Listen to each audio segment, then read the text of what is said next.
In today's episode of Empowering Women in Real Estate, the podcast, we're going to be talking about the everyday open house strategy with Lisa Archer.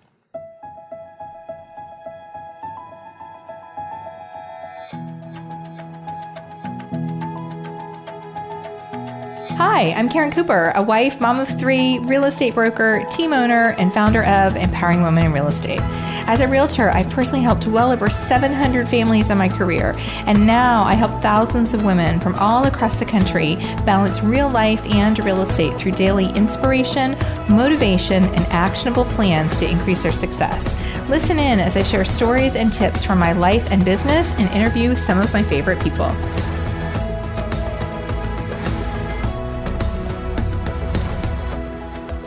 Hi there, I'm so glad you're here for today's episode.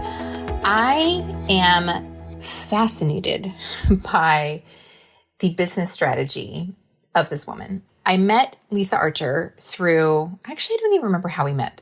She's part of our inner circle. We met through Empowering Women in Real Estate, and we were talking somewhat recently on a mastermind session. And we were talking about, everyone was talking, it was the first quarter review, and everybody was talking about their pillars and what was working and where their business came from. And Lisa shared that, how much of her business, her team's business was coming from open houses. And then she told us that they do an open house every single day, like 7 days a week. And they will take shifts and, do at least a couple of hours every day at an open house. And I'm not going to share too much more because you're going to hear it all in this episode.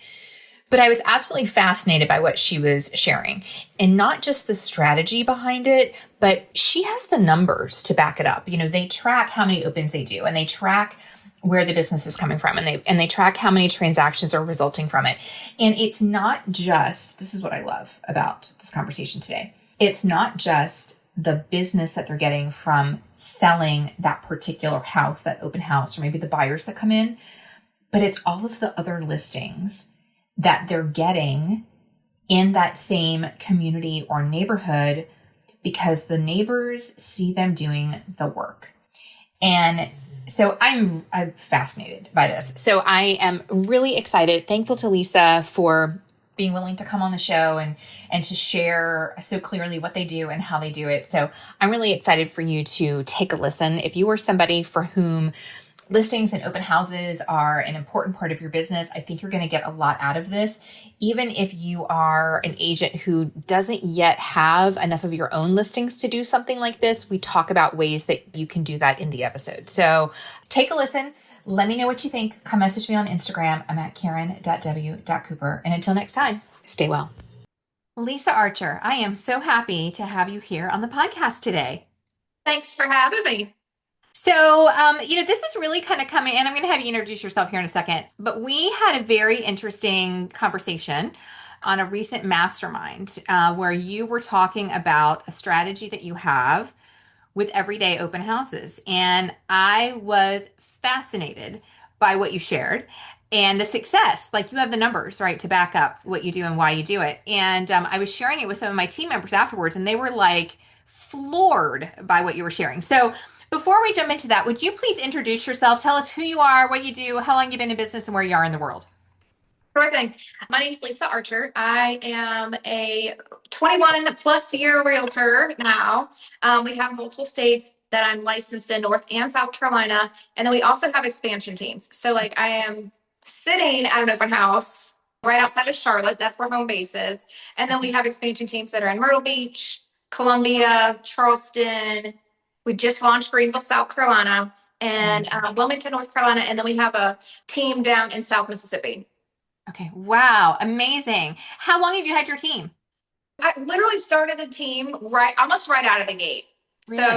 So 21 years ago, I partnered with my dad, and the first thing I learned from a event that I had gone to was hire an admin. So it was the first thing we did.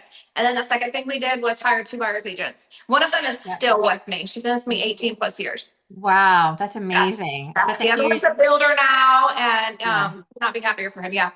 That's incredible. And obviously this is our topic today, but this is, is important. This is what I've done too. So I like this topic. when did you start expanding? Like, what kind of motivated you to do that? Well, back in the day, so there, what wasn't a ton of agents doing the whole expansion thing. And I was in a mastermind with like 14 other people and Gary Keller, and we started talking about expansion Yeah. and put together curriculum. I started teaching it, and then it kind of happened naturally from that. And then COVID. So we had Oh, some locations during COVID that were non essential. yeah. And it was just one of those things. Most of the agents that we had expansion teams with got out of the business completely because Yeah. they were non essential. And also during that time, my admin that had been with me for 14 years at the time, she passed away. Oh Not gosh. Oh, during sorry. COVID, but during COVID. She couldn't get into Yeah. a hospital. She had, it was terrible. Oh, But she was our director of expansion. okay. And obviously, like during COVID, I did become essential again. Even though I'd been out of production for several years, I was teaching Yeah. and teaching and all the things. And obviously, that stopped during COVID. So I got back in Yeah. production and I was like, there's just no way I can. So most of our expansion locations, other than the local ones, Uh-huh. we were able to, we're just like, okay, they're not working anyway. Yeah. And I didn't have the capacity. So long story short, I'm back in production. And then we just, as I was teaching and coaching again, just people naturally like that are on the team. Hey, we're moving to so and so, and I'm like, okay. And we didn't want to lose them, so we just Yes. naturally. And we had other people that were joining the team that already covered another location, and I was like, Yeah. all right. So it was my actual, it was one of those. It was a God thing. I didn't naturally want to do it again, Hmm. but it happened. It happened. It Yeah. happened, and I was like, okay, well then, if God's introduced me to these people, we're obviously Yep. supposed to do it. And I was like, okay. Absolutely. And So how here we amazing when are. it kind of like happens naturally, right, like that, like it's such a, I kind of feel a little bit like that myself when we started our expansion team, it's been a little over 2 years now, a couple of the women that we expanded with, it was like one of them, for example, she had been on our team in Virginia years ago, like, I don't know, like 9, 10 years ago, one of our first team members. And then she moved to another state where we couldn't service that area. And then, so it just kind of like came back around, and so it's so amazing, right? When you can do that kind of thing. So, Yeah. but that's not why we're here today. We're here today because I want you to tell, I have a feeling that our listeners are going to be just as fascinated by your everyday open house that you do, just as I was and my team members that I shared this with. So tell us what you do and why you do it and why it works and all the things. So let me give you last year's numbers so like we can put a little bit of credibility behind what we're going to talk Yes. about. So last year we did like I think 347 give or take open houses that we actually tracked and logged. We have a with our CRM, so we use Brevity, and we have an open house app. We are supposed to log all of our open houses. Now, some of us don't always do that. Like I'm literally sitting in an open house right now, and I have not logged it yet. I will. I'll go back and do it. But long story short, so that's how many we logged. And out of that, 32 of our listings sold to a buyer who came through one of the open houses. Now that Wow. doesn't mean we double sided 32 listings. Now Mhm. we probably did double side I think 18 or so. Wow. And Amazing. not necessarily the buyers agents who are hosting the open house. And several of them actually were mine because I was happened to be sitting at the open house. People would come in. I had three of them that the people that came through the open house also needed to sell their house. So Yep. not only did I double side the listing I was sitting in, I also put their house under contract. Yep. I was able to list and sell their house as well. So, that's what 3 transactions, 3 different times. So it's 9 transactions of my own personal that happened because of the Wow. this year so far. I think we've posted 100 and I think it was 117 the other day, or 122. I can't remember which. Again, as I said, not logging all of them, but we've put 14 under contract as of last week. This past weekend, two more went under contract and the buyer came through an open house. So we're now at Wow. 16. There's, Wow. That's there's only incredible. 8. And the thing that I love that you were talking about, and I also want to kind of get into the tactical of how you make this happen. But one of the things that I heard you say on that mastermind that we were on together that I thought was so powerful is you talked about how it not only are you obviously your seller's happy, right? Because you're selling their house. Buyers are coming in. I'm sure you're selling some of those buyers other homes that you're meeting through the open house, but also you're getting a lot of other listings in the neighborhood because they're seeing you doing the work. That's what you said. I heard you say it multiple times that Yeah. they see us doing the work. Yeah. Talk about that a little bit. Yeah. So, and I think the story we are talking about was about a month, I guess it's been 2 months now. We had a listing that went on the market right before Thanksgiving, and the people moved to Utah. And we love it when we get a vacant listing. Mhm. Absolutely love it. Like if they're moving out, like I really want to wait to put them Yeah. on the market, like when they're Yeah. gone, because it makes it so much easier. Obviously, we don't have to talk to anybody and get approval and whatnot. We just, we go and show. We do. It's always on an open house. Anyway, so we started doing those right before Thanksgiving, and I think it was like mid-January. We put it under contract, and during that time, we did 30 plus open houses. Wow. And the Wow. day we went to put the under contract sign in the yard, the neighbor to the left literally comes running out of his sign or out of his house, and he's like, "Put that sign over here in my yard." And Beth's like, "What?" And he said, "Are you Lisa?" And she was like, "No, I'm Beverly." He said, "Well, I wasn't sure because there's been so many people hosting the open houses we've been watching, and we are so grateful that you guys got them under contract. We want you to sell our house." Wow. We Wow. were that afternoon. We put a coming soon marketing plan together. We're now on the market. We've Wow. probably hosted there. It's rural, so like it is going to Yeah. take a little bit longer than it's not a Sure. first weekend on the market going out of contract, but we've already picked up several buyers there, Wow. and actually had a showing yesterday. They were like, "Would they do consider a carpet on?" So I'm like, "Absolutely." So when you start getting into those conversations, Yep. you feel You're like an getting awesome. close. Yeah. And Yeah. then while we were there, he was like, "Oh yeah, we're gonna all be moving out. Everything's gonna be gone in about a month."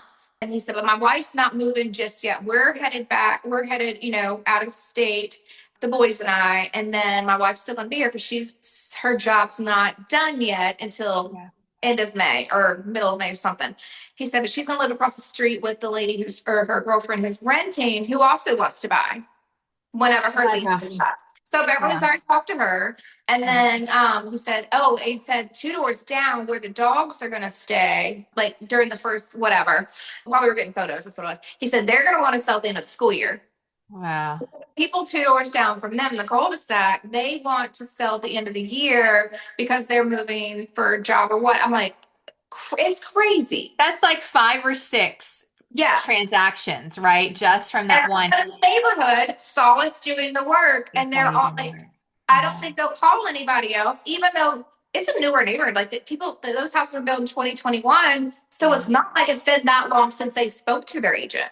Right. Yes, that's right. That is so like reflective of I think what happens is people don't you're right, like 5 years, right? If 5 years since they've but some of them probably haven't heard from their agent in 5 years and I'm their sure. agent isn't following up, right? And so then of course when they don't see their agent anywhere on social media, in their mailbox, in their email inbox, in anything, and then they see you right there and your team doing the work, like of course it's going to make them want to work with you guys. I love talk about that for a second. I do want to circle back to something else you said, but while you were talking about work, right? Doing the work, because I'm so fascinated by this. People are coming to you. And, I think that lead generation is one of the hardest things in this business. And I've always believed listings is the best way to get more business, right?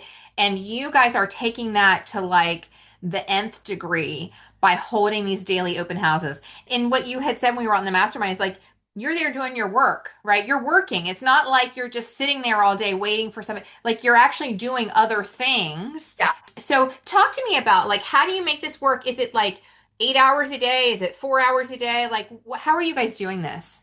So honest to God, so we like within our CRM, we have something that's called the day in the life of our CRM, for lack of so it's a day in the life of our business, and it literally walks us through. All right, so the first thing you click on is new leads. It pops up. The second thing is people that have been on their listing alerts, looking at property. That list pops up when you click on it. The third list is people that are looking at their market reports, so they're looking at their home value. That list pops up. Like those are your people to call first and foremost every single day. And I told our agents, like, look, I do this too. If I don't have a listing appointment in person, if I'm not out showing a buyer, which that's rare, like most of the buyers I give to them, I don't Sure. typically put a buyer in my car. Now, if I pick one up at an open house, if they're buying that house, I keep them. But if they're not, they're going to get to work with Yeah. one of the agents on our team.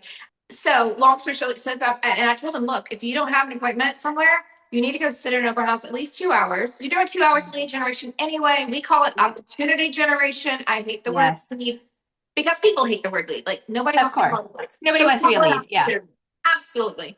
And so they go and they do their day in the life and they make any follow-up calls that they have. They do their tasks. If they've got email or paperwork or whatever they've got to get to our admin team or need to get to a client, whatever, they do that while they're there as well. It Yeah. also helps. So when you go home at night, all those things that you would have done at night are now done Yeah. because you got You're them done in done. the open house. If it's a Yes. busy open house, great. If it's Yeah. not, great. Like there's Yeah. it's just a mindset thing. It is You a mindset. yeah, make your open house as your mobile office. I think I love that idea right there. I think that it is such a mindset because I think in our mind, this is funny because like when I first started in my career, Sunday was open house day, right? It wasn't, and probably for you too, right? Saturday, you didn't as much hear about open houses. It was typically Sunday. Now it's like Saturday and Sunday. Now we sometimes see Friday evening. It's just a mindset because you have people coming in during the day in the middle of the week, right? It's the most bizarre thing. Like, and I'll say this, like in our market, like we are blessed that 150 plus people a day are moving to the greater Charlotte area. That's great. Yeah. When those people are on job interviews or whatever, what is their spouse, significant other, person that they're traveling with? What are they doing? They're literally driving around, Yes. and that the job interviews are definitely Monday through Friday, right? Yep, that's right. So they're driving around. The only open houses they see are ours Yep, because that's nobody right. else is doing them. Yes, that's right. Even if it's not like the area they want to be in, they're probably going to click on. So when they're on the portals, I'm not going to mention them by name to give them any Yeah. credit, but when they're on the portals, you click open houses. Huh? And the consumer is going to go and see, all right, what open houses can I go see? Yeah. And the other piece of that is when we're not doing a physical open house at a location, we have a virtual open house going. I Now, I love know that. not every MLS has the ability to do that. Ours does. Again, we're lucky. So we do a virtual open house every single day. Wow. There's something about midlife and real estate that nobody really talks about. You don't hate the business. In fact, you're probably really good at it. But sometimes after years or even decades, you just realize that you don't want to keep running your business the same way. Maybe you want fewer clients or you're ready to step back from production altogether. And that's why I created the Midlife Real Estate Blueprint. It will help you to redesign your business for the next chapter and whatever that looks like for you. Visit empoweringwomenrealestate.com and click on Midlife Real Estate Blueprint to learn more. And I Wow. tell our sellers part of my skill whenever I'm going into whether I'm taking an expired listing or if I'm going in and talking to a client for life that is now looking to sell, or if I don't know who it is, home value, it doesn't matter. My same conversation is this: look, we're going to do a virtual open house every single day that we don't have an in-person open house. We're going to do the in-person open houses as much as you let us. Yes, I love that. The conversation. And I tell them, say, look, and we've got a couple things like we're working on because this actually has happened in the last week where we do the virtual open house and people are knocking on the door because Wow. they don't read it or what. And Yeah. I also tell them, look, if somebody knocks on the door thinking you're having an in-person open house and it's a virtual, tell them go walk back to the sign, give Yeah. me a call, Yeah. scan QR code, whatever, and they can get the information and we can set up an appointment for later. Okay. But what quite a lot of people call on Yeah. the sign saying, hey, we thought we were having an open house. You're like, oh, too funny that we're having a virtual open house today.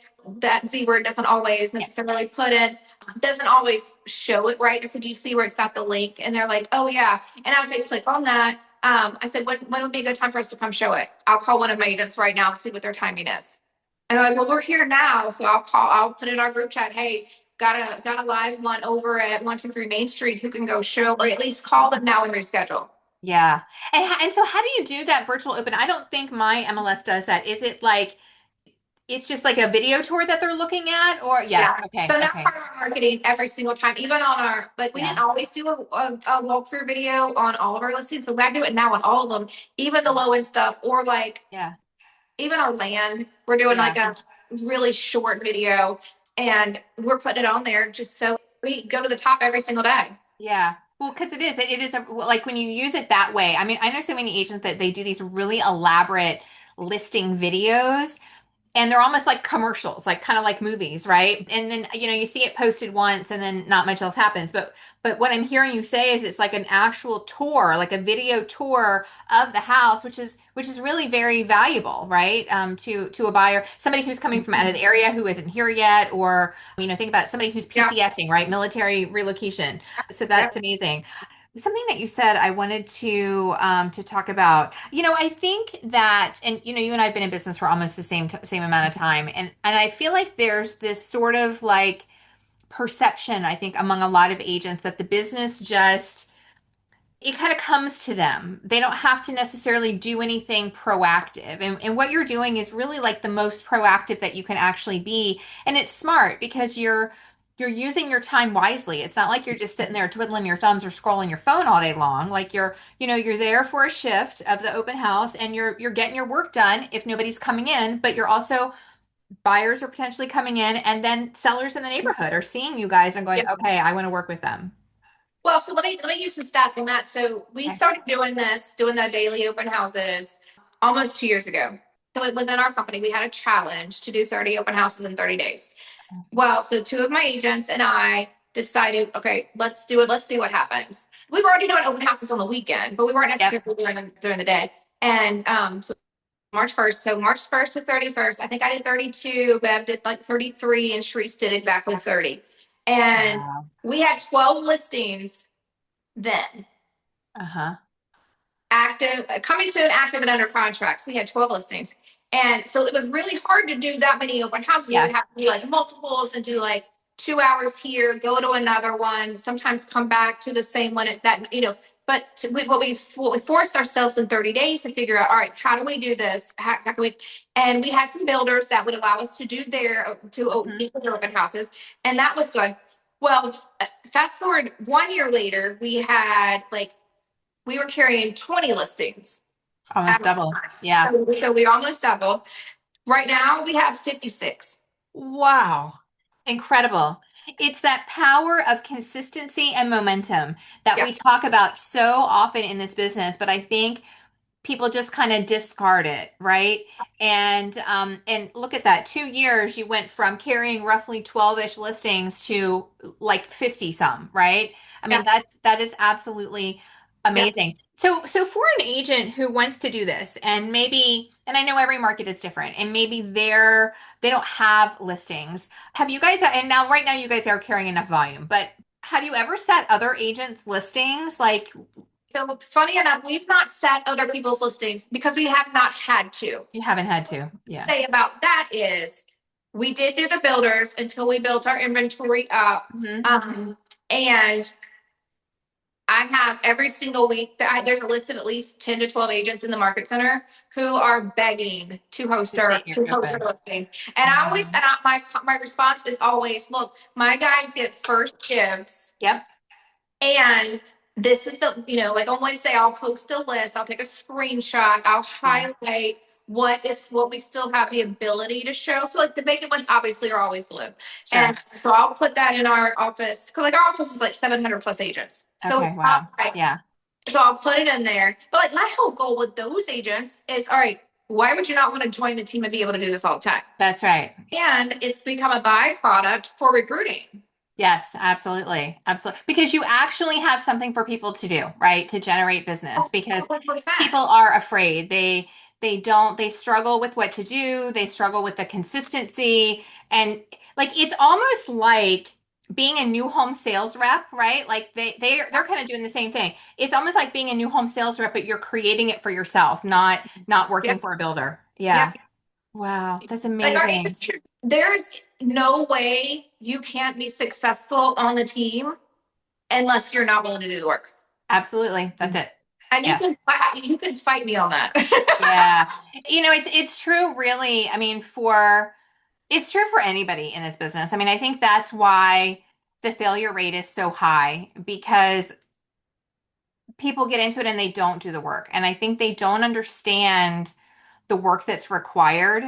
They see the big commission check and they oh well, my so and so just bought a house. Well, this is going to be easy. And they just don't realize what goes into it. And I get so frustrated because I'll hear agents say, well, maybe this isn't for me and I'm just going to go quit and, I'm just going to go get a job. Well, you would show up 9 to 5 or whatever for an employer for a job. Why can't you do that for yourself? Like, for whatever reason, people don't have that mindset to treat their business like a business, Yeah. right? Yeah. This is amazing. I'm so grateful to you for sharing all of this. Do you have any kind of like little parting thoughts or advice? So for anybody who wants to try this kind of strategy, what would you say? So look, just do it and start. If you have listings, great. If you don't, go borrow some. Yep. There's an agent in your market center or in your office or a builder who would love for you to host their listing open. I mean, obviously they have to put it in the MLS and not you, so you don't have as much control over like when you Sure. can do it. Right. But and then go door knock, meet the Yeah. neighbors, let them see Yeah. you doing the work. And then Yes. obviously, like my shirt says, be a promise keeper, whatever you tell them you're going to do. So like Do it. our is simple when we door knock. Hi, my name's Yep. Lisa. I just put Bobby and Susie's house on the market down the street, and we are going live this weekend or on Friday or Thursday, whatever the day is. Have you ever thought about picking your next neighbor, right? And then they just phrase it differently. Do you know Yeah. if you want to be your next neighbor? Do you know anybody? Yeah. And we pre-apologize for all the traffic we intend to create. Love that.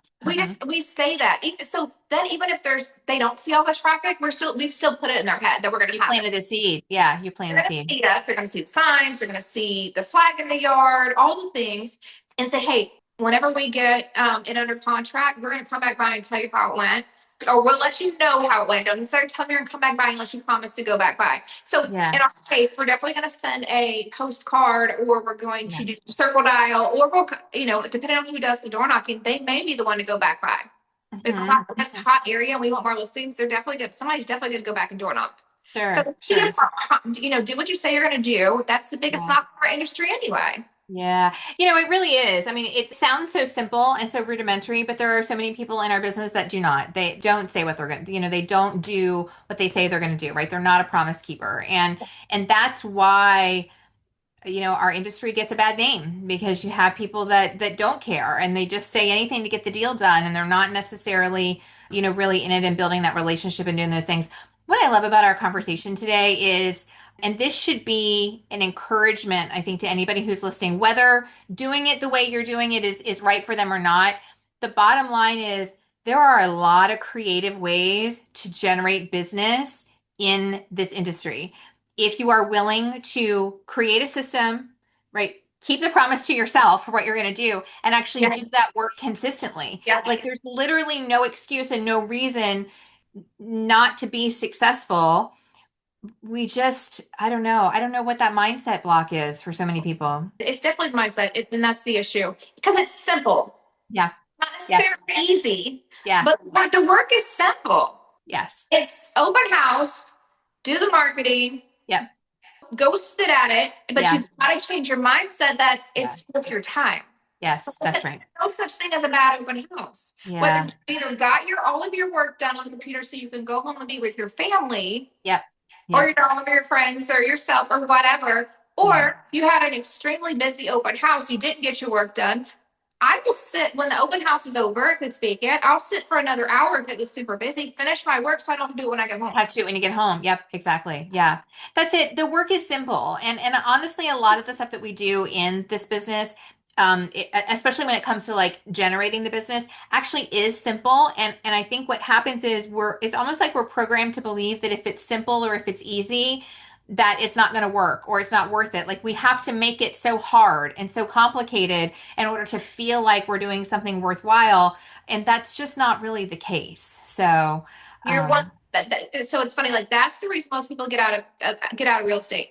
It's yep. because they want to take that simple thing and make it So hard. complicated, Yeah. or make it like more splashy. No, like there's a reason people have been doing, that the successful Yeah. real estate agents are still Yep. doing it because they've kept it simple. That's exactly right. Yeah, that's exactly right. I'm so grateful to you today and for this time and to have this conversation. So, for anybody who wants to follow you, maybe they have referrals for you to one of your markets, or maybe they're in your area and would be interested in your team. What is the best place for them to find you and connect with you? would say probably on Facebook, Lisa Archer. I'll give you my cell phone. I'm fine with that too. 704-965-7435. Yeah, reach out. Tell me that you've done it. You've got some results. I'd love to hear it. Amazing. Thank you so much, Lisa. I appreciate you being on. You're very welcome. Bye, girl.